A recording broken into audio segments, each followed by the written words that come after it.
안녕하세요. 감정평가 이론 담당 어점이 평가사입니다. 프라임 법학원 2차 설명회에서 처음 영상으로 찾아뵀었고요. 오늘은 기본 강의 개강 전에 공부 방법 OT 영상으로 찾아뵙게 되었습니다.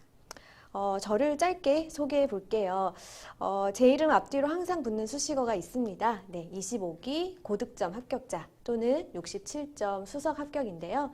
그리고 또 하나 말씀드리면 감정평가 이론 강의 담당이 경력 8년이 됐고 외부에서도 부동산학 관련해서 강의를 맡고 있습니다. 이렇게 소개를 하는 이유는요. 제가 실제적으로 수험 생활을 했고 또 높은 점수를 합격한 그 수험생으로서의 노하우 그리고 강의 경력 8년 차로서 여러 수험생들을 만나면서 쌓인 데이터 그 두 가지를 가지고 여러분들이 단기에 고득점으로 합격할 수 있도록 제가 전략을 짜드리고 강의를 진행하고 있다는 점을 말씀드리고 싶어서입니다. 자, 오늘 영상은요. 이 두 가지를 잘 설명해 보도록 할게요. 이 두 가지를 가지고 설명회에서 말씀드렸던 점에 덧붙여서 기본 강의 앞서서 조금 더 구체적인 공부 전략을 여러분과 공유해 보도록 하겠습니다. 순서는 다음과 같아요. 제 소개를 했고 과목의 특성을 알아야 합격이 가까워집니다. 그리고 마지막 강의 일정 잠깐 말씀드리죠. 자, 먼저 우리의 점수를 한번 보실까요? 네, 빨간색이 최고 점수고요.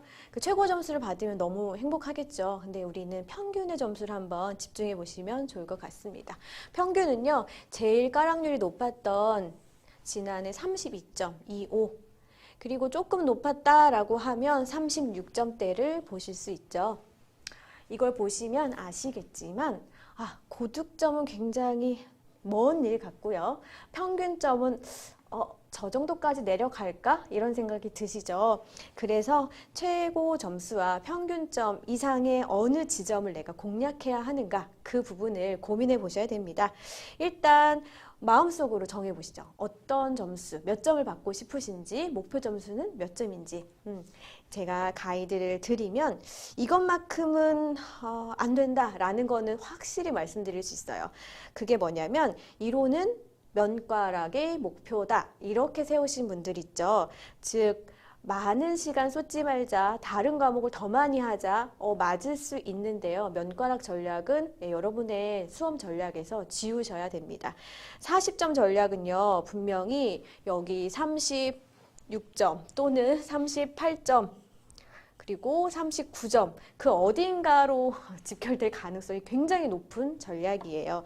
그래서 1년간의 노력을 운에 맡길 수는 없습니다, 여러분. 그래서 최소한의 시간을 드리는 건 오케이, 맞지만 40점, 41, 2점의 점수를 놓고 공부하시는 건 정말 위험한 일이다 라고 말씀드리고요. 두 번째 시간 반대로 나는 이론에 올인하겠다. 그래서 강사의 점수 67을 뛰어넘는 수석의 점수를 받겠다. 그것도 잠깐 보류해 주세요. 이 전략은 나쁘진 않습니다. 그런데 우리가 한 과목만 시험을 보는 게 아니라 실무와 법규라는 세 과목을 모두 골고루 점수를 득점해야 되죠.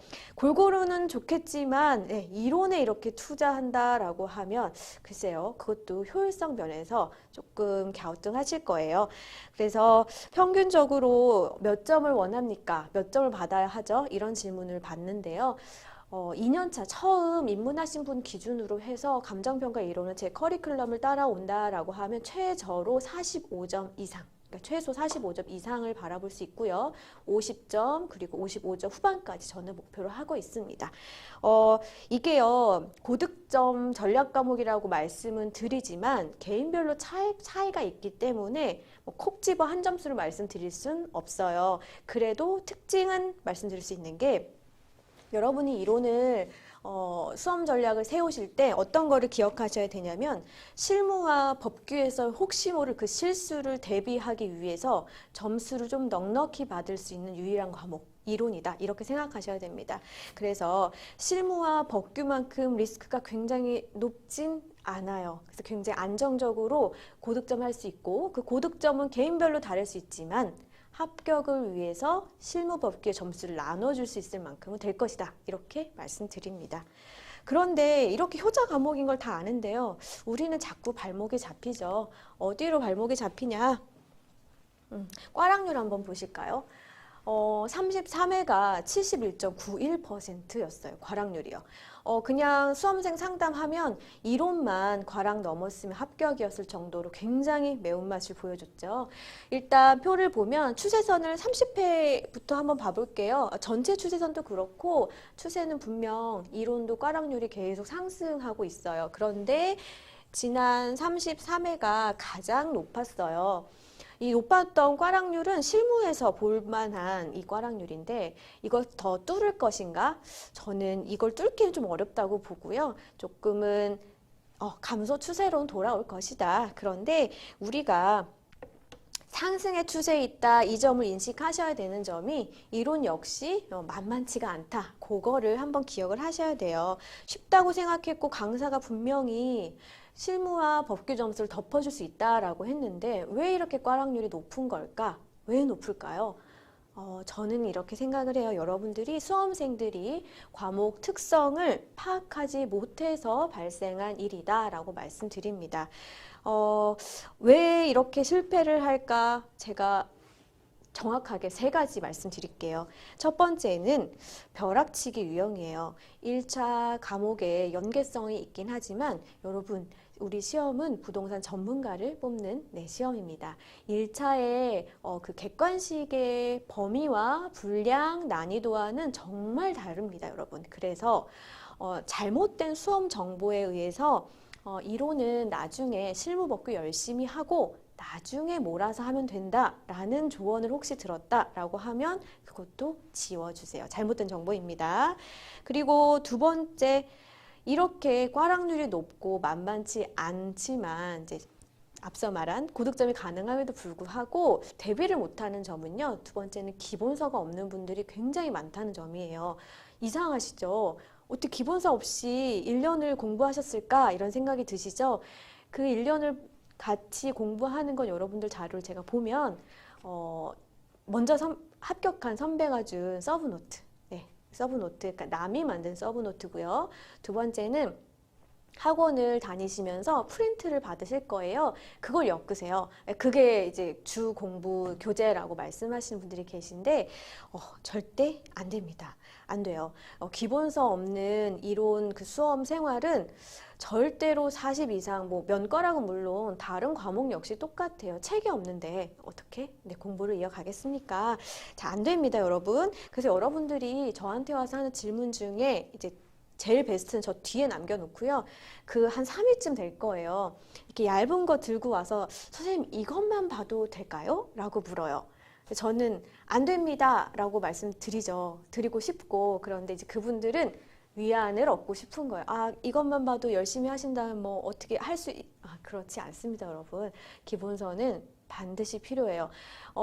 자신이 3년차, 4년차로서 계속 실패를 보고 있다라고 하는 분들 혹시 이 영상을 본다면 나의 기본서를 먼저 확인해 보시길 바라고요.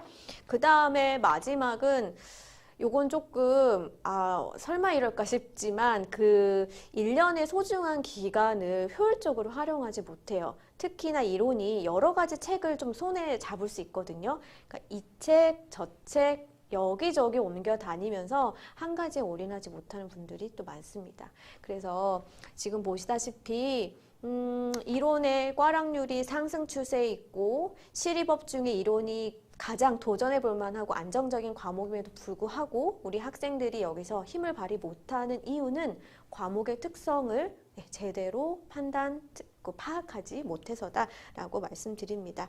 그러면 우리는 어떤 전략을 세워야 하는가? 이제 특성을 모두 이제 파악을 해야 전략을 세우겠죠. 저는 항상 3가지를 말씀드려요. 첫 번째는 여기 범위 얘기고요. 범위, 그리고 두 번째는 앞에 중요해요. 여기 이해가 필수입니다. 이해를 전제로 한 암기고, 마지막은 쓰는 연습량입니다. 3가지면 우리 과목의 특성을 모두 말해줄 수 있고 이것이 곧 학습 전략으로 이어질 수 있어요. 그래서 첫 번째 보면 범위에 대한 얘기. 암기, 쓰는 연습량. 여기에 추가로 저의 라떼 시절 얘기를 한번 해볼게요. 저는 25기 아주 옛날 사람이죠. 저의 공부 전략을 생각해보면 이 세 가지를 정말 퍼펙트하게 준수했어요. 그러니까 거의 그런 급이랑 비슷해요. 뭐 수능 잘 본 친구한테 어떻게 공부했습니까? 요즘은 그렇지 않습니다. 그죠? 국영수 위주로 교과서를. 근데 정말 기본적인 값이 제일 힘을 발휘하거든요. 그래서 여러분 이 세 가지 전략에서 특성을 바탕으로 한 전략에서 절대 다른 벗어나는 전략은 거의 없다고 보시면 돼요. 그래서 제 기준 일단 절대적인 범위 제가 선택했던 학원과 강사의 교재를 제 임의대로 편집하진 않았어요. 이게 최소한의 이 정도는 해야 되는구나. 일단 범위를 받아들였고, 두 번째는 암기인데 여러분 신림에서 생활하시나요? 저는 신림에서도 하고 뭐 집 앞 도서관에서도 하고 열심히 했었는데 그 암기라는 게 혼자 힘으로 조금 나태해지고 힘들어집니다. 그래서 퇴근할 때, 뭐 10시, 11시 신림에서 퇴근할 때 모르는 분들과 모여서 막 암기 쓰기를 했어요. 그 정도로 암기는 우리 필수인 거고요. 마지막 쓰는 연습량 얘기인데요. 여러분들이 지금 100분에 100점을 쓴다에 그 감이 잘 안 오실 겁니다. 그쵸? 근데 이제 조금 공부를 하시다 보면 진짜 이제 달리는 시즌이 오잖아요. 그러면 손이 너무 아파요. 왜냐? 그 100점, 세 과목 300점 쓰는 게 너무 힘이 들어서. 근데 저는 이론 과목만 주에 300점을 썼어요. 그러니까 주 3회를 100점씩 쓴 거예요, 여러분. 실전처럼. 실제라면. 실제 내가 16페이지 다 쓰고 마침표 꽝 찍는 것까지 연습을 3번을 했어요. 그러니까 이론이 높게 나올 수밖에 없는 요 틀 안에서 공부한 케이스예요. 그래서 이 세 가지 특성을 가지고 전략을 잘 짜야 됩니다. 되게 잔꾀가 없는, 어떻게 보면 무식한, 어떻게 보면 고득점 할 수밖에 없는 그런 전략인 것 같기도 해요. 여러분들이 제가 강사로서 제신하지만 되게 노멀하다라고 하지만 이걸 1년 동안 따라오고 완주해내는 분들이 이제 그런 분들이 합격하시는 거예요. 그래서 일단 이런 특성을 말씀드리고요. 이제 조금 구체적으로 범위부터 말씀드릴게요. 자, 우리는요 수험에 입문하시면 총론이다, 강론이다 이런 말씀을 들으실 거예요. 우리 실무 기준, 우리 규정이 이렇게 존재합니다, 여러분. 우리 기준이 존재하기 전에는요, 우리는 일본이나 미국의 기준들을 많이 가지고 공부하고 또 실전에 적용했어요. 총론과 강론은 우리 제일 테두리가 일본의 부동산 평가 기준과 유사합니다. 총론편에서는 어떤 걸 싣고 있냐면요, 1편, 제 책 한번 보시면, 자, 1편, 자, 1편에 감정평가의 기본 이론이 나와 있어요. 총론은 지금 보시는 우리 감정평가의 개념 정의로 모두 설명할 수 있는데요. 총론의 첫 번째 감정평가란 해서 1편이 그 특성이 나오고요. 두 번째는 여기 토지 등의 경제적 가치를 판단한다고 했어요. 그래서 토지 등을요, 우리 부동산의 특성으로 볼게요. 그래서 얘는요, 2편에서 등장하게 됩니다. 제 2편. 자, 그 다음 경제적 가치라고 해요. 우리가 판정할 것은요, 가격이 아닌 가치로서 앞에 경제적이 붙어요. 그래서 우리는 3편에서 부동산 가치 이론을 배우게 됩니다. 다음에는요, 판정할 건데요. 판정하는 방법론은 우리는 되게 전문적인 이론들을 가지고 있어요. 그래서 실무와 법규에 비해서 부동산은 누구든지 논할 수는 있습니다. 그런데 수험 여기 이론에 들어오면요, 이 판정하는 과정을 이해하시고 잘 서술하셔야 돼요. 그래서 판정하는 과정에는 제4편, 우리 가장 중요한 최유효 이용 분석, 그리고 5편에 가면 시장 분석, 그리고 지역 분석과 개별 분석 등등등 우리가 가진 전문적인 그 판단 과정을 여러분들이 숙지를 잘 하셔야 되는 게 판정하여 이 부분입니다. 그 다음 그 결과를 가액으로 표시할 것인데요, 여러분. 네, 우리는 판정을 했고요. 이걸 가치 또는 화폐로 나타내 줘야지 의사결정을 할 수 있겠죠. 예, 표시하는 것은 감정평가, 우리 무기죠. 네, 3방식에 의해서 가능해집니다. 감정평가 3방식에 의해서 표시를 함으로써 감정평가서의 마무리가 될 거고요. 그 다음 이 이외의 것들을 강론의 부분으로 넣는데요. 금융과 투자, 개발, 입지, 정책, 즉 강론은 큰 축을 이렇게 가지만 점점점점점점 더 붙을 수 있어요. 더 붙을 수 있다는 말은요. 이 총론 이외에 부동산과 관련된 우리 기출 문제가 출제됐다라고 하면 여기 뒤로 붙습니다. 강론의 챕터별로 들어가게 돼 있어요. 왜냐하면 강론은 내용이 굉장히 많아서 그것을 모두 공부하기란 이 시간 안에 힘들어요. 그래서 제 책도 17편까지 정책까지 정리는 하고 있지만 그 범위나 깊이는 총론에 비해서 굉장히 적습니다. 그래서 총론과 강론으로 구성돼 있대 총론의 중요도가 훨씬 더 높고요. 강론은 공부 방법론 역시 1, 2회독 한 다음에 좀 달라질 수 있어요. 그거는 수업하면서 좀 더 구체적으로 말씀드리고 플러스 알파가 있는데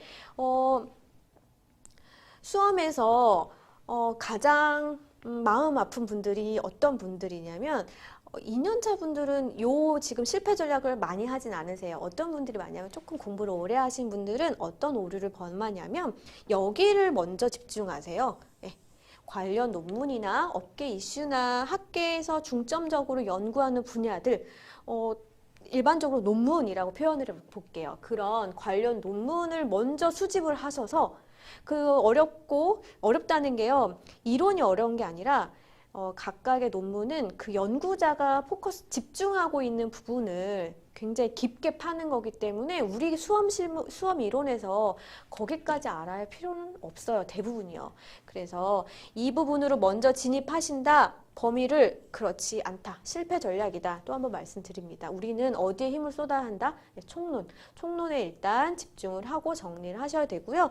이런 두 번째 플러스 알파는 시험이 다가오면 누가 해주냐면 강사가 정리해줘요. 그해 나올 것 같은 토픽들을 정리해서 드립니다. 그래서 범위는 이렇게 정리를 하시고 여기를 제모 정도로 해놓고요. 이건 우리 수험생 여러분들이 할 일은 아니다 라고 말씀드립니다.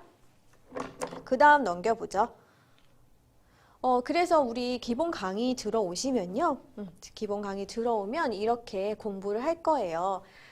일단 책은 기본서 요거 가지고 할 건데요, 여러분. 이 기본서를 한번 보시면 1번 관련 서적.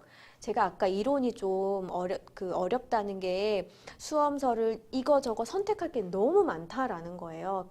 그리고 두 번째, 여기 감정평가를 해야 하는 그 기준에 우리 기준이 있고요. 이건 우리나라이고 국제, 미국, 일본 등 우리가 참고할 수 있는 기준이 너무 많습니다. 근데 이거 실무법규 공부 열심히 하셔야 되죠. 그 시간 세이브 해야 되는데 이거 찾고 있을까요? 이 두꺼운 관련 서적을 하나하나 찾을까요? 아니요. 그렇지 않고 지금 저랑 같이 기본 강의 교재 여기에 집중하시면 됩니다. 이 모든 내용들을요. 수험 이론에 맞게 편집하고 또 정리한 게 바로 여기 기본 강의 이론서예요. 그래서 기본 강의는 이 책으로 같이 가고요. 여기 한번 보시면 암기도 같이 한다고 했었죠. 기본 강의 공지에 나갔는데요. 500개의 집중적으로 암기해야 되는 기본 개념들을 여기 엮어놨습니다. 그래서 일단은 여기 책이 이렇게 있는데요. 우리 기본 강의에서는 이 두 가지 책을 먼저 정리하도록 하겠습니다. 그래서 수험서는 고민하지 마시고 이거 선택하시면 돼요. 하나 더 붙이면 우리 기준 있죠. 여기 이건 중요해요. 우리 기준이 여기 다 들어와 있습니다. 실무 기준 해설서 모두 정리되어 있으니까요. 기본서는 고민하지 않고 이제 고르시면 될 거고 그 다음 한번 넘겨볼게요. 이 책을 펴면요. 이렇게 1편부터 17편까지 구성이 돼 있고 앞서 말했다시피 여기는 총론이라고 부를 거고 여기는 강론이라고 부를 거예요. 총론과 강론을 총 12회에 걸쳐서 저희 1회독 할 겁니다. 1회독. 그래서 1회독을 하고 저랑 그리고 돌아가서 개별적으로 1회독을 하시면 기본 강의 순환을 통해서 최소한은 2회독을 먼저 확보해 놓으시고 이제 앞으로 가는 거다라고 생각하시면 되겠습니다. 여러분들이요. 회독수가 올라갈수록 이 1에서 17편까지 일단 체계가 잡히실 거고요. 처음에는 어디서 뭘 말하는지 모르세요. 너무 많아서. 그리고 그 부동산 쪽을 처음 들어오신 분들은 생소해서 어디서 어떤 부분이 있었지라고 어려우실 텐데 처음에 회독을 시작하면 체계를 잡으실 거고요. 두 번째는 중요도가 보이실 거예요. 예, 기본 강의에서 계속 제가 말씀드려요. 이 부분은 왜 공부하냐면요. 이렇게 기출되기 때문에 중요해요. 하고 문제를 보여드립니다. 그래서 모든 내용을 처음부터 끝까지 보는 거는 기본 강의 첫 순환밖에 없고 나중에는 체계 잡고 중요도 잡아서 범위를 줄여 나갈 거예요. 좀 이렇게. 범위를 줄여서 중요도에 따라서 여러분들이 회독수가 빨라질 수 있도록 제가 계속 말씀드릴 겁니다. 그래서 처음 우리 기본 강의 이론 특성 그 전략 중에 하나가 계속 말씀드렸다시피 수험생이 임의로 편집하지 않고 처음 1회독 정도는 1회독만큼은 저의 강의와 함께 전편을 한번 쭉 보신다라고 생각하시는 게 좋습니다. 그 다음에 두 번째 전략 암기잖아요. 예, 이해를 전제로 한 암기입니다, 여러분. 무조건 암기는 없고요. 이해 없는 암기를 했을 때 점수 차가 드러나는 문제가 당연히 있고 그거 없이도 암기해서 소화할 수 있는 문제 있습니다. 그런데 모든 범위를 아우르기 위해서 당연히 이해가 전제가 돼야 되죠. 그래서 이해 전제로 한 수험 전략을 짜기 위해서는 기본 강의에서 무조건 이걸 할 거예요. 어떤 거냐면 아까 보신 의 암기 노트 이 500 있죠? 여기 보이시죠? 엄선입니다. 엄선. 500을 모두 쓰진 못해요. 그 중에서 1회독 할 때 제가 다시 한번 선별을 해드려요. 한 150 정도. 100에서 150. 그래서 이거를 12번에 걸쳐 한 10문제에서 뭐 15문제 정도로 써볼 겁니다. 어떻게 쓰냐면요. 보시죠. 이게 답안지예요. 저희 답안지인데요. 자, 실제 답안지를 조금 줄여놨고 모아서 볼 수 있도록 해놨는데 이렇게 공급 분석이란 해놓으면 이 책에서 공급 분석을 한 번 더 확인하시고 써보는 거죠. 8번, 뭐 9번, 10번 이런 식으로 문제를 제가 개념을 추려서 여러분들과 직접 써보려고 합니다.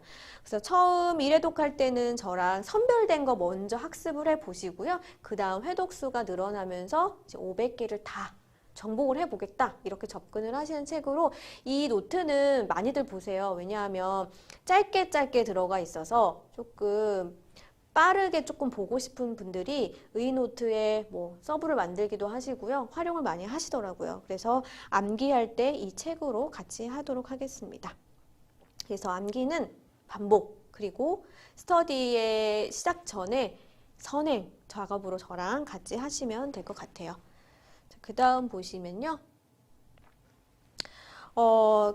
그쵸. 세 번째가 우리 답안지 쓰는 연습량을 많이 해야 점수로 이어진다라고 말씀드렸죠. 예, 그 답안지 쓰는 그 직전에 우리 어떤 문제가 나오는지를 한번 미리 유형을 좀 정해서 보여드리고 이걸 위해서 우리가 연습을 하겠다 이 설명을 좀 드릴게요.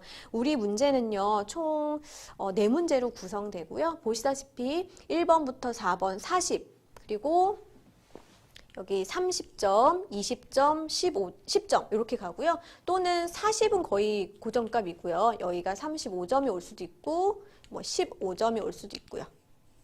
뭐 이런 식으로 변화하기도 해요. 뭐 25점이 올 수도 있고. 그래서 요 밑에는 약간 변동이 있긴 한데 최근에 산업인력공단으로 우리 시험이 넘어간 이후에는 거의 고정적으로 40, 30, 20, 10 이렇게 구성되고 있습니다. 그래서 첫 번째 1번 문제가 가장 배점이 높고 40점, 난이도도 높다고 받아들이는 문제인데요. 자, 사례형으로 출제될 때가 난이도가 제일 높을 때이고 1번이라 할지라도 단문형으로 당연히 출제될 수 있습니다.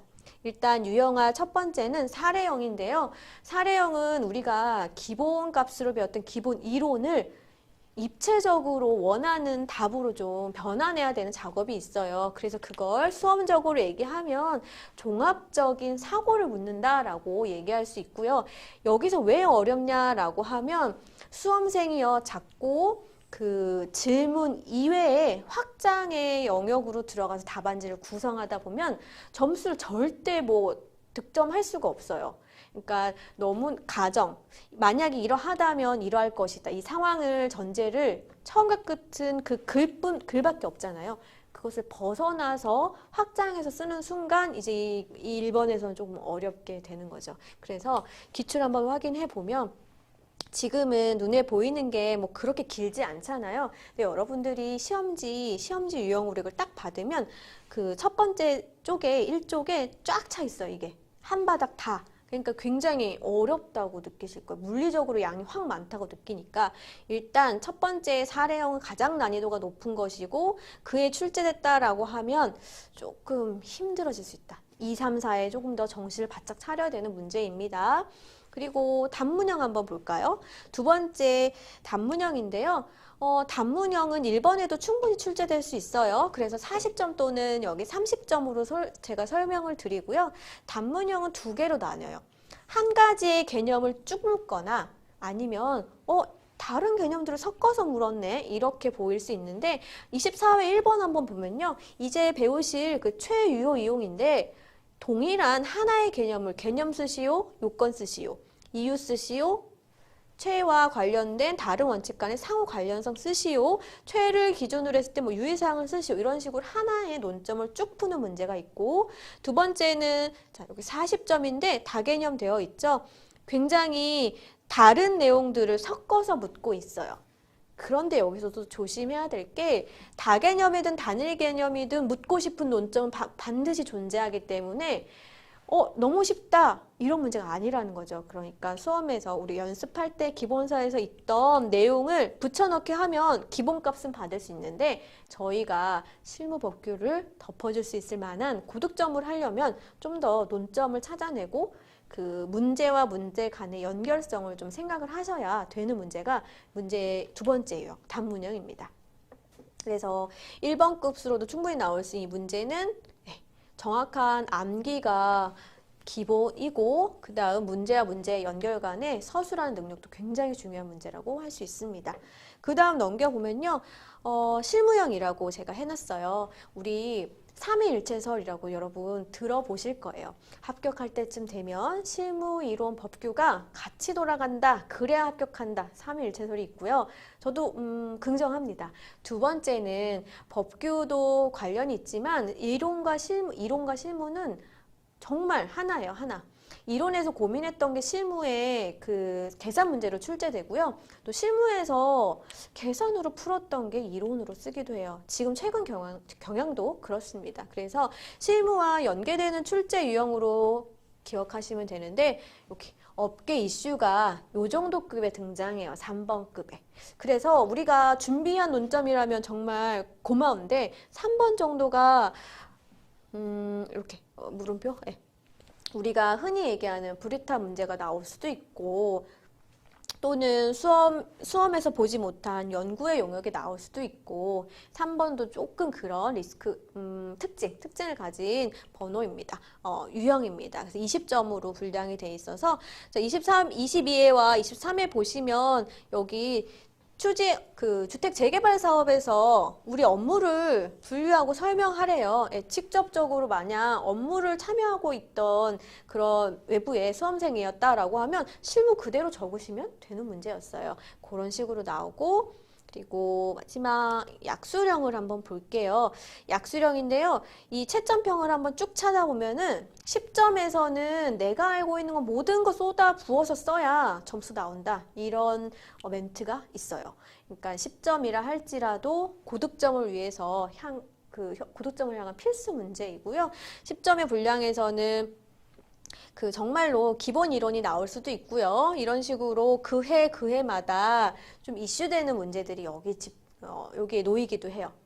예를 들어 더 최근 이슈를 보면요. 여기 권리금 감정평가 업무가 이제 들어설 건데 설명해봐라 라는 문제인데 권리금 문제는요. 상가 권리금 문제는 요 앞뒤로 계속 우리 그 감정평가 업무 영역에서 논의됐던 부분이었어요. 근데 이렇게 논의가 되다 보니 실제 우리 시험으로도 10점 분량으로 출제가 된 겁니다. 그래서 여러분들은 이렇게 1번부터 4번까지 100점을 출제되면 100점을 16페이지에 100분 안에 써내서 이제 합격을 꽝 받으실 건데요. 굉장히 어려워요. 처음에는 어렵습니다. 그 100점 쓰기가 어려운데 지금 우리가 쓰는 연습을 좀 할 거다라고 말씀드렸죠. 쓰는 연습, 합격을 위한 답안지라고 저는 항상 설명을 드리는데, 자, 이 부분은 우리 기본 강의 1, 즉 오늘 이제 강의가 열리는 기본 강의 그리고 두 번째 강의 있죠. 답안 작성을 위한 기본 강의가 기다리고 있는데 그때 한 번 더 우리 OT 영상을 올릴게요. 답안지는 이렇게 작성하는 겁니다. 그 부분은 조금 옆으로 떼두고 객관적인 얘기만 해볼게요. 우리는 쓰는 연습을 해서 뭘 제출할 거냐면 합격 주세요. 이 얘기를 할 거예요. 답안지로. 그러기 위해서는요. 굉장히 트레이닝 해야 돼요. 어떻게? 수험 적합적으로 16페이지에 담아내는 연습을 하셔야 됩니다. 그래서 설득력이 보이되 묻는 그대로에 대한 답을, 원하는 답을 줘야 뽑아주는 거예요. 그렇게 조금 어렵다라는 말씀 드리고 2번과 3번이 약간 여러분들에게 더 직설적으로 말씀드리고 싶은 거예요.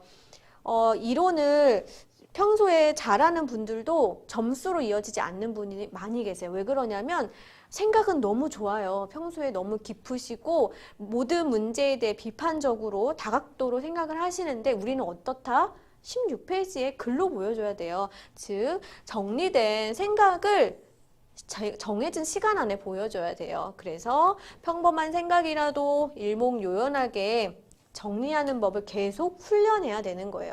즉 우리가 합격 주세요라고 제출하는 그 답안지는 1년간의 계속 반복적인 훈련의 결과예요. 그래서 그날 내가 알고 있는 문제가 나와서 잘 적었어? 그런 거 거의 없다고 봅니다.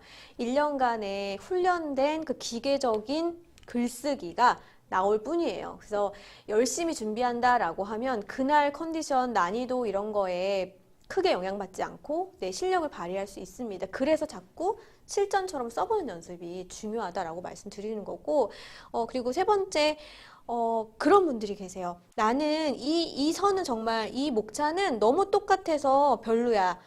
다른 거 쓰고 싶어라고 하면서 좀 차별적으로 목차를 다르게 고민하시고 하는 분들이 계시거든요. 그거 필요 없습니다, 여러분. 필요 없고 여기 아는 것을 잘 적어야 하는 게 정말 기본이에요, 여러분. 기본. 그래서 앞서 단문형이나 그 암기 위주로 출제가 된다라고 하면요.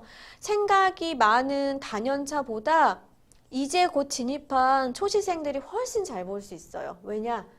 준비되고 나온 거 다 쓰고 오겠다. 강사님이 이거 쓰랬지, 이거 쓰랬지, 이게 중요하댔지. 그런 식으로 트레이닝된 답안지를 구성해서 쓰고 나온다라고 하면 그 공부량, 기간 상관없이 그 연습된 분량이 충분히 뽑아진다라고 하면 굉장히 높은 점수를 받고 합격으로 이어집니다. 즉 아는 것이라도 내가 확실히 쓰겠다. 그 부분 명심해 주시고요. 그다음에 그 답안지 작성을 따로 영상을 올려드릴 건데 거기서 한마디만 기억하시면 돼요. 저기 보이시죠? 예시 답안의 흐름을 기억하고 재현하겠다. 이게 나의 미션이에요. 답안지 연습할 때. 그 예시 답안이라 함은 제가 올려드리는 우리 그 답안지 그 부분을 얘기하고요.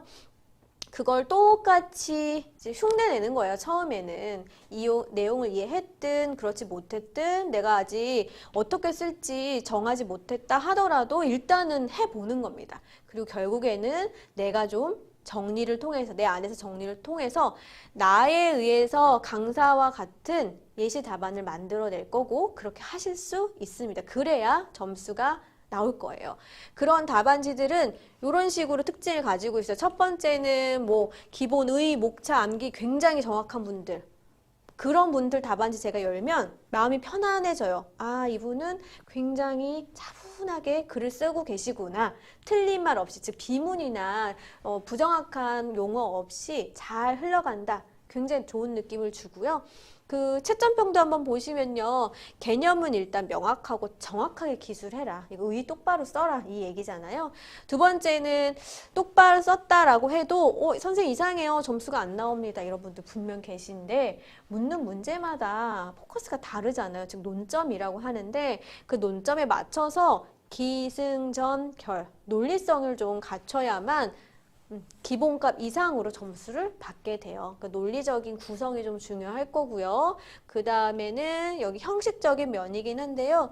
여러분들이 질문에 대한 대답을 못하면 떨어지는 거잖아요. 그러니까 질문에 대한 답을 확실하게 보여줘야 반대로 그래야 합격하는 겁니다. 근데 우리는 시험장 나와서 그런 생각을 하죠. 처음에는 망했다 이렇게 하다가 점점 긍정회로가 돌려지면서 이걸 물었지만 A를 물었지만 B 무언가를 쓰긴 썼어. 그러면 점수를 주지 않을까? 주지 않습니다, 여러분. A를 원한다라고 하면 확실하게 A를 보여줘야 점수가 올라가게 돼요. 그래서 이런 것들 세 가지를 명심하고 저희가 이제 다음 영상에서 답안을 이렇게 씁니다. 그걸 보시면 이 세 가지를 어떻게 녹여내려고 했구나 이거를 좀 알 수 있으실 거예요. 그래서 오늘은 예시답안을 조금 재현하고 암기겠죠. 재현하는 방법을 소개 정도만 하고 이렇게 넘어가도록 하겠습니다. 기본 강의 앞서서 우리 과목 특성을 좀 말씀드렸고 그거에 따라서 어떻게 공부해야 되는지 짧게 전략도 말씀드렸어요. 그래서 기본 강의 첫 회차에는 바로 본론으로 우리 본 내용으로 들어가도록 하겠습니다. 그래서 오늘 영상은 오늘 여기까지 마치고요. 마지막으로 여러분들한테 해드리고 싶은 말씀은 한 가지. 네. 저는 제 인생의 큰 좌우명이기도 했고 근데 수험계 들어오기 전까지 이게 그렇게 큰 좌우명은 아니었어요. 근데 수험에 입문하면서 수험 생활을 해 나가면서 진짜 계속 되새긴 말이 있는데 좌우명이죠. 매 순간 최선을 다하자. 정말 심플한 이 한 줄을 책에도 적어보고 뭐 다이어리도 적어보고 이렇게 생활을 했어요. 어느 누군가는 매 순간 최선을 다하다 보면 죽을 수 있다. 이렇게 얘기를 하는데 우리는 특수한 상황에 입문했어요. 즉 수험 생활에 들어오셨고 또 단기에 합격을 해서 나가셔야 되잖아요. 그러니까 일단 진입을 하셨다라고 하면 매 순간 최선을 다하자는 정말 제일 중요한 단 한 줄의 목표라고 생각하시면 되는 게 우리 아침에 여러분 실무 풀러 나가시죠. 실림에 있으면 저는 아침 6시 반 스터디도 해봤고요. 항상 그 패턴이 있어요. 그 패턴 정말 지키기 싫죠. 그리고 주말에 놀고 싶습니다. 근데 스터디 나와야 하죠. 이런 식으로 수험에 입문했다라고 하면 그때 내가 소화해야 되는 일정들을 열심히 하셔야 돼요. 그래서 저와 온라인 강의로 만나게 뵙게 되겠지만 여러분들의 지금 시작점, 매 순간의 최선은 기본 강의를 밀리지 않는 것. 두 번째, 의 암기를 테스트를 한다고 했는데 그거를 매일 제출을 정확히 하시는 것. 그렇게 두 가지 우리 생활에서 지금 딱딱 마주친 것들을 소화해 주신다, 최선을 다해 주신다 하면요. 합격은 정말 눈앞에 와 있습니다. 그래서 처음 입문할 때 내가 될까? 이 생각 플러스 뭐 누구 선배 됐대, 아는 사람 됐대라고 하면 굉장히 합격이 멀리 있다고 느끼시거든요. 근데 절대 그렇지 않고요. 이런 순간에 수험 생활이 쌓이면 합격이 정말 빨리 찾아옵니다, 여러분. 그래서 저를 믿으시고 여러분들이 단기에 고득점으로 합격할 수 있도록 러닝메이트로서 여러분들과 함께 강의를 진행하도록 하겠습니다. 그러면 저희는 기본 강의 개강하면서 영상에서 만나도록 하겠습니다. 네, 감사합니다.